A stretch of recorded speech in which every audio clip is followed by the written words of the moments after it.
తాకట్లో ఉన్న మీ బంగారాన్ని విడిపించి ఆ రోజు ఆన్లైన్ రేటుకి కొంటాం. Sharma gold company. వాగర్థావివ సంపృక్తౌ వాగర్థ ప్రతిపత్తయే జగతః పితరౌ వందే పార్వతీ పరమేశ్వరౌ. సదాశివసమారంభాం శంకరాచార్య మధ్యమాం అస్మదాచార్య పర్యంతం వందే గురు పరంపరాం.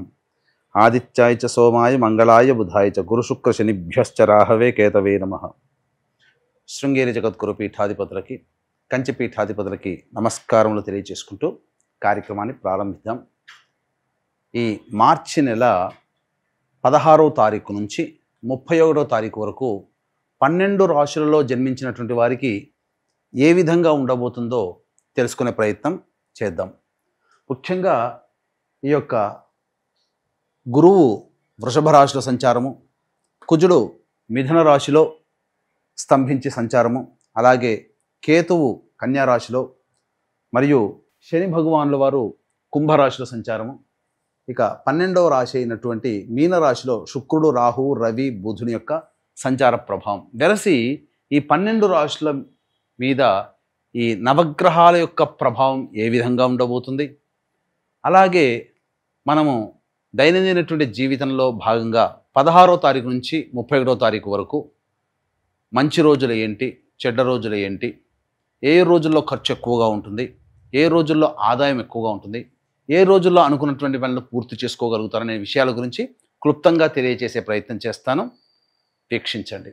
మార్చి 16వ తారీఖు నుంచి 31వ తారీఖు వరకు ద్వాదశ రాశులలో భాగంగా కుంభరాశిలో జన్మించినటువంటి వారికి ఏ విధంగా ఉండబోతుందో తెలుసుకునే ప్రయత్నం చేద్దాం. ప్రధానంగా ఈ యొక్క కుంభరాశి వారికి ఈ 29వ తారీఖు రోజున ఏర్పడుతున్నటువంటి మార్పులు, అంతరిక్షంలో ఏర్పడుతున్నటువంటి షష్టగ్రహ కూటమి, శని మార్పు కూడాను ఈ 29వ తారీఖు రోజున, అదే రోజున అమావాస్య గ్రహణం ఏర్పడుతుండడం, ఈ కారణం చేత విపత్కరమైనటువంటి పరిస్థితులు ముఖ్యంగా ఎదుర్కోక తప్పదు. కుటుంబ పరంగా సమస్యలు పెరుగుతాయి, ధనపరమైనటువంటి సమస్యలు పెరుగుతాయి, మీ యొక్క వాక్కుని అదుపులో ఉంచుకోలేకపోవడం వల్ల సమస్యలు పెరుగుతాయి. ఇది ప్రధానంగా మీ సమస్యలకి ఏర్పడడానికి మూల కారణంగా చెప్పవచ్చు. ఇక గురువు అనుకూలంగానే ఉన్నాడు, కుజుడు స్తంభించి ఉండడం, ఇది ప్రధానంగా మార్పు. అంటే ఉద్యోగ సంబంధమైనటువంటి విషయాల్లో ప్రెజర్ ఎక్కువగా ఉంటుంది, అధికారుల యొక్క ఆగ్రహానికి గురయ్యే అవకాశం ఉంటుంది. ప్రభుత్వ పరముగా పనిచేస్తున్నటువంటి ఉద్యోగస్తులైతే బదిలీలకి బదిలీలు జరిగే అవకాశాలు ఎక్కువగా గోచరమవుతున్నాయని చెప్పవచ్చు. ఇక ముఖ్యంగా చూసుకున్నట్లయితే గురువు సంపూర్ణంగా అనుకూలంగా ఉండడము, అలాగే గృహ మార్పు అనేటువంటిది జరుగుతుంది ఈ యొక్క కుంభరాశిలో జన్మించినటువంటి వారికి. ఇక ప్రధానముగా ఈ గ్రహణము, షష్టగ్రహము, అలాగే శని మార్పు ఉన్నటువంటి ప్రభావం చేత ఆరోగ్యం పట్ల శ్రద్ధ వహించాలి.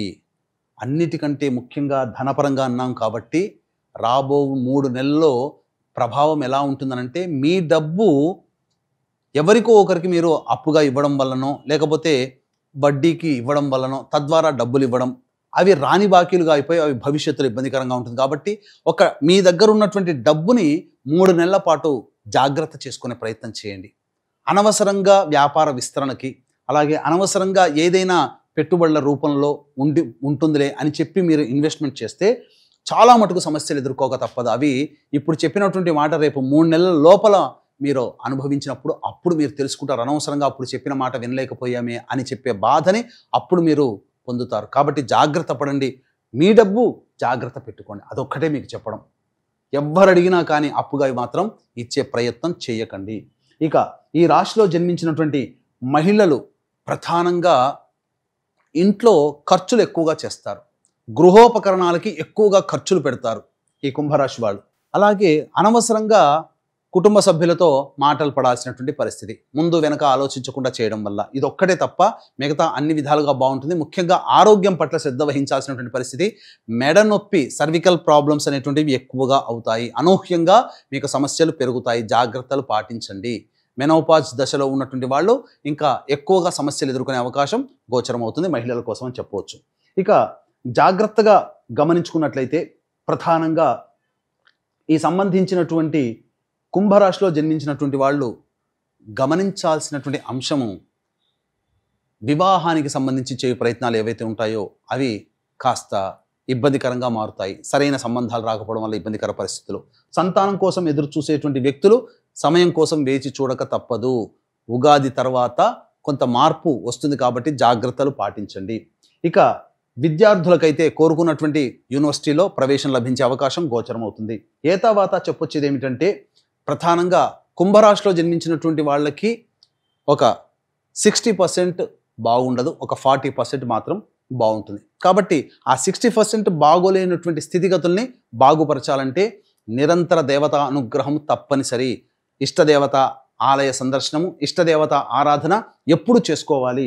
అలాగే ఈ సంబంధించినటువంటి షష్టగ్రహ కూటమి, సూర్యగ్రహణ ప్రభావము, శని కూడా మార్పు చెందడము, ఏలినాటి శని ప్రభావంలోనే ఇంకా ఆఖరి స్టేజ్లో ఇంకా 2.5 సంవత్సరాలు అనుభవించాల్సినటువంటి పరిస్థితి. కాబట్టి ఇవన్నీ కూడా కొన్ని కీలకమైనటువంటి మార్పులు, ముఖ్యంగా మీ ఆరోగ్యం పట్ల శ్రద్ధ వహించాల్సినటువంటి పరిస్థితి. కాబట్టి ఇవన్నీ రాబోవు వచ్చే కష్టాలకి ముందు సూచికగా ఈ యొక్క ప్రభావాలు. కావున దీన్ని దృష్టిలో పెట్టుకొని మార్చి 29వ తారీఖు రోజున సంబంధించినటువంటి సర్వదోష నివారణ పూజలు హోమాలలో భాగంగా ప్రత్యంగిర, బగళాముఖి, రాజశ్యామల, వారాహి, ధూమవతి హోమాలతో పాటు కాలభైరవ హోమము మరియు విద్య, వివాహ, ఉద్యోగ, దాంపత్య, అనారోగ్య సమస్యల నివారణకి సంబంధించినటువంటి పూజ హోమాది కార్యక్రమాలు జరిపించడం జరుగుతుంది. సాయంత్రం 6 గంటలకి ప్రారంభమవుతుంది.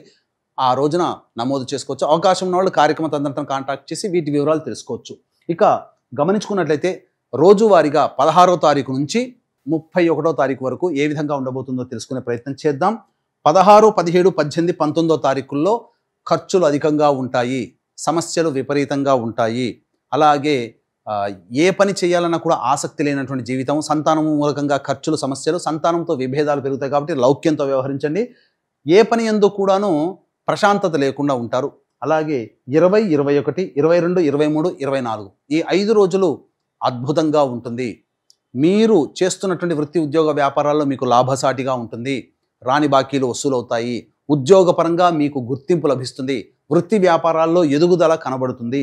25, 26వ తారీఖులో కనుక చూసుకుంటే ఖర్చులు అధికంగా ఉంటాయి. ఏ పని చేయాలన్నా కూడా మానసికమైనటువంటి ప్రశాంతత లోపిస్తుంది. అలాగే ఆసక్తిగా ఉండదు. అనవసరమైనటువంటి వృధా ప్రయాణాలు చేయాల్సినటువంటి పరిస్థితి. ఇక 27, 28వ తారీఖుల్లో అనుకూలంగా ఉంటుంది. అలాగే పెండింగ్లో ఉన్నటువంటి పనులు పూర్తి చేసుకుంటారు. కుటుంబ సభ్యులతో, బంధుమిత్రులతో ఆనందంగా గడుపుతారు. బాధ్యతని పూర్తి చేసుకున్నామనే సంతోషంతో ఉంటారు. 29, 30 తారీఖుల్లో కుటుంబ సభ్యులతో వాగ్వివాదాలు పెరుగుతాయి. ధనము, ఖర్చులు అధికంగా ఉంటాయి. మనస్సు సంతోషంగా ఉండదు. ఏదో కోల్పోయినట్టుగా ఉంటారు. 31వ తారీఖు రోజున మాత్రం పాత మిత్రులని కలుసుకుంటారు. అలాగే మీ యొక్క అవసరాలకి సంబంధించి ఖర్చులకి మించినటువంటి రాబడి రావడం, తద్వారా ఆనందకరంగా ఉండడము, ముఖ్యంగా సోదర సోదరిమణులు, బంధుమిత్రులతో ఆనందంగా గడుపుతారు. ఆఖరి రోజు అనగా మార్చి 31వ తారీఖు రోజున అని చెప్పొచ్చు. ఏ తర్వాత ఈ యొక్క కుంభరాశిలో జన్మించినటువంటి వారికి షష్టగ్రహ కూటమి మరియు సూర్యగ్రహణ ప్రభావము మరియు ఈ సంబంధించినటువంటి శని మార్పు ప్రభావం వలన కొన్ని విపత్కర పరిస్థితులు భవిష్యత్తులో 3 నెలల వరకు ఏర్పడుతున్నాయి. కాబట్టి అవకాశం ఉన్న వాళ్ళు మన పీఠం ఆధ్వర్యంలో 29వ తారీఖు రోజున సాయంకాలం పూట జరిగేటువంటి కార్యక్రమాల్లో మీ గోత్రనామాలు నమోదు చేసుకునే ప్రయత్నం చేయండి. అలాగే ఈ 16వ తారీఖు నుంచి 31వ తారీఖు వరకు మీకు గనక సమస్యలు కనుక ఎదురైనప్పుడు, ఆ సమస్యలకి ఏం చేయాలో పరిష్కారం తెలియక ఇబ్బంది పడుతున్నప్పుడు, ఆ సమస్యల పరిష్కారం కోసం మీరు కార్యక్రమ తదనంతరం కాంటాక్ట్ చేసి పరిష్కార నివృత్తి మీరు చేసుకోవచ్చు. సర్వం శ్రీ ఉమామహేశ్వర పరబ్రహ్మార్పణమస్తు.